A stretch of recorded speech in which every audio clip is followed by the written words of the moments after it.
যে জামাত ইসলামের আমির তিনি বলছেন যে বিএনপি ইঞ্জিনিয়ারিং করে ক্ষমতায় এসেছে। আমি আজকে এক পত্রিকা একটি সংবাদ দেখলাম, যে সংবাদটি আমাকে অত্যন্ত আহত করেছে।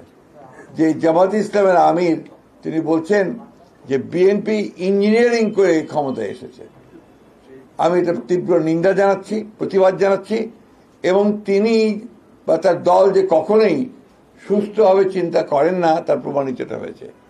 সমগ্র পৃথিবী, এই সমস্ত যারা অবজারভার এসেছিল, সমগ্র বিশ্বের সমস্ত দেশগুলো, বাংলাদেশের সমস্ত প্রতিষ্ঠানগুলো, পত্র পত্রিকা, মিডিয়া এক বাক্যে স্বীকার করেছে যে এই নির্বাচনটি ছিল এই কালের, অর্থাৎ বাংলাদেশ সৃষ্টির পর থেকে সবচেয়ে নিরপেক্ষ, অবাধ এবং সুষ্ঠু নির্বাচন। এবং সেই সুষ্ঠু নির্বাচনের মধ্য দিয়ে বিএনপি তার জনপ্রিয়তার মধ্য দিয়ে 213টি আসন লাভ করে সে সরকার গঠন করার সুযোগ পেয়েছে। সুতরাং জামাতে ইসলামের আমিরের এই বক্তব্য আমি আবার আমার প্রত্যাখ্যান করছি, শুধু নয় নিন্দা জানাচ্ছি এবং ক্ষোভ প্রকাশ করছি।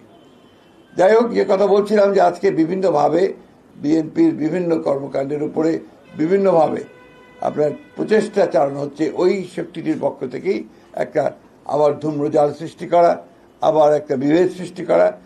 আমরা 5ই আগস্টের পরে যে সুযোগ পেয়েছি বাংলাদেশে গণতন্ত্রকে প্রাতিষ্ঠানিক রূপ দেওয়ার, সেই প্রচেষ্টাকে নষ্ট করে দেওয়া, সুযোগকে নষ্ট করা, আবার একটা ফ্যাসিস্ট শাসনের পায়তারা তারা করছে কিনা সেটা আমাদেরকে চিন্তা করতে হবে, দেশবাসীকে চিন্তা করতে হবে। ভিন্নভাবে দেশকে আবার স্বৈরাচারের মধ্যে তারা নিতে চায় কিনা সেটাও আমাদেরকে চিন্তা করতে হবে। এবং তাদের যে অতীত ইতিহাস, সেই ইতিহাস আমরা সবাই খুব ভালো করে জানি। সেই কারণেই সমগ্র জাতি অত্যন্ত সচেতনভাবে তাদেরকে প্রত্যাখ্যান করেছে, এবং আগামীতে যেন পুরোপুরি তাদেরকে নির্মূল করা যায় রাজনৈতিকভাবে, সেইভাবেই আমাদেরকে কাজ করতে হবে। সেই কারণেই এই পয়লা মের যে সমাবেশটি এখানে অনুষ্ঠিত হবে আমাদের পার্টি অফিসের সামনে, দুপুর 2টায়, না নামাজের পরেই এই সমাবেশে প্রধান অতিথি হিসেবে উপস্থিত থাকবেন আমাদের দলের চেয়ারম্যান এবং বর্তমানে বাংলাদেশের সবচাইতে জননন্দিত প্রধানমন্ত্রী জনাব তারেক রহমান। সুতরাং এই সভাটিকে সফল করার জন্যে আমরা দলের পক্ষ থেকে সর্বাত্মক প্রচেষ্টা গ্রহণ করেছি।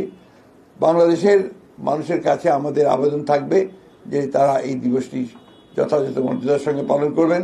প্রত্যেকটি ইউনিটের, আমাদের জেলা এবং উপজেলা ইউনিটগুলোতে একইভাবে নির্দেশ দেওয়া হয়েছে, তারাও সেইভাবে তারা এই দিবসটি পালন করবেন। আমরা ঢাকাতে এই দিবসটিকে একটা উৎসবের দিন এবং একই সঙ্গে রাজনৈতিক শপথ গ্রহণ করবার দিন হিসেবে আমরা এটাকে নিতে চাই, যাতে করে আমরা ভবিষ্যতে আমাদের রাজনীতিকে আরও বেগবান করতে পারি। আপনাদের সকলকে আজকে উপস্থিত হওয়ার জন্য আমি আন্তরিকভাবে ধন্যবাদ এবং কৃতজ্ঞতা জানাচ্ছি। আসসালামু আলাইকুম। এর বাইরে প্রশ্ন করা যাবে না।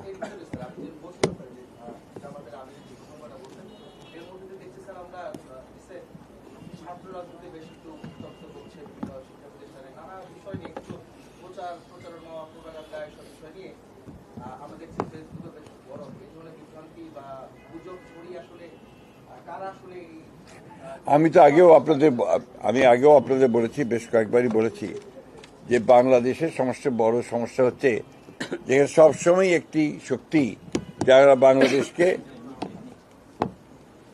এখানে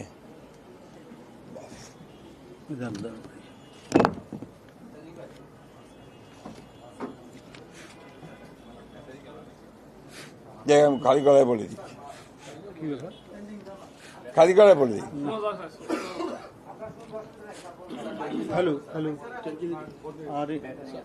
আচ্ছা, আমি খালি গলায় বলি। আপনারা সবসময় লক্ষ্য করেছেন, আমরা এর আগেও বলেছি যে বাংলাদেশের স্থিতিশীলতা, রাজনৈতিক স্থিতিশীলতাকে বিনষ্ট করবার জন্য একটি পক্ষ প্রথম থেকেই প্রচেষ্টা চালিয়ে যাচ্ছে। সে নির্বাচনের আগে থেকেই, তখনও আপনার অফুরন্ত মিথ্যাচার, প্রোপাগান্ডা, ফেক ইনফরমেশন, আপনার সোশ্যাল মিডিয়াকে অন্যায়ভাবে ব্যবহার করে, আপনার অনৈতিকভাবে ব্যবহার করে বিএনপিকে জনগণের কাছ থেকে সরিয়ে দেওয়ার একটা প্রচেষ্টা চলেছে, কিন্তু সেটা সক্ষম হয়নি, সফল হয়নি। এখনও আবার দেখেন যে সমস্ত কার্টুনগুলো করে তারা দিচ্ছে এবং সেগুলো নিয়ে গিয়ে যে প্রচেষ্টা তৈরি করছে, খুব স্পষ্টভাবে বোঝা যায় যে ওই শক্তি যা বাংলাদেশকে অস্থিতিশীল করতে চায়, একটা একটা আপনার ইনস্টেবল অবস্থায় নিয়ে যেতে চায়, অনিশ্চিত অবস্থায় নিয়ে যেতে চায়, তাই এই কাজগুলো করছে। আমরা তীব্র নিন্দা জানাচ্ছি। ছাত্র রাজনীতিতে এই ধরনের যে একটা অবস্থা তৈরি করার যে প্রচেষ্টা করা হচ্ছে, আমরা তারও নিন্দা জানাচ্ছি এবং আমি আশা করব যে সমস্ত পক্ষগুলো এই ধরনের অপকর্মে লিপ্ত হচ্ছেন তার বিরুদ্ধে থাকবেন, কারণ বাংলাদেশের স্বাধীনচেতা ছাত্র সমাজ, সচেতন ছাত্র সমাজ বরাবরই অপরাজনীতিকে পরিহার করেছে এবং জনগণও পরিহার করেছে, এবং আমরা এবারও দেখব যে জনগণ এগুলোকে প্রতিরোধ করবে এবং তাদেরকে পরিহার করবে। ধন্যবাদ। এটা অন্য বিষয়ে পরে কথা বলবো। বলেছি তো, আপনি লক্ষ্য করেননি বোধ হয়, অ্যাটেনটিভ ছিলেন না। জি, সেটা তো যেদিন সমাবেশ হবে সেদিনই জানতে পারবেন। আগে বললে তো ওটার মজা থাকবে না।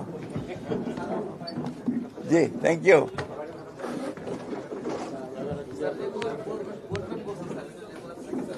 হবে ইনশাআল্লাহ।